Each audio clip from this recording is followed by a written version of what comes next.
V teh dneh so skoraj presahnili tudi manjši vodotoki, kot je Trboveljščica.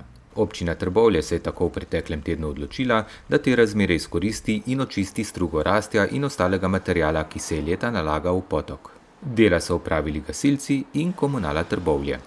Trboveljščica je pomemben del identitete Trbovelj, vije se skozi celo dolino in prav je, da je čista, urejena, lepa in predvsem varna.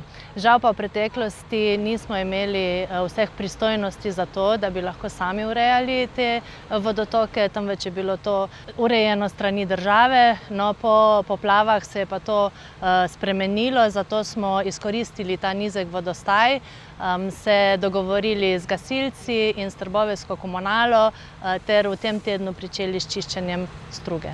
Tehnično smo izvedli s kratkim operativnim sestankom na občini, kjer nas je župan Zoran Poznič pozval skupaj z gasilci in nemudoma smo pristopili k deli. Dejansko smo v torek, sreda, danes je četrtek, se je rezalo drevje, se pravi debelejši kosi. Danes in pa predvidoma jutri se bo s mašinam ven potegnilo dejansko to, kar je bilo obrezano.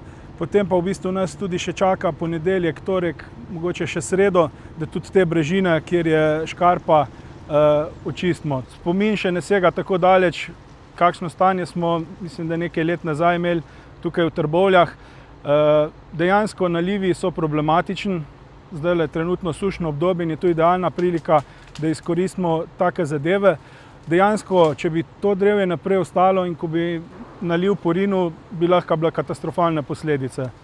To čiščenje je pa tudi en lep primer, kako se v Trbovljah znamo vzeti skupaj, izkoristiti to, kar imamo, in zato bi se rada lepo zahvalila tako Komunali Trbovlje kot trboveljskim gasilcem in tudi ribičem, da smo skupaj stopili in to poletje uredili Trboveljščico.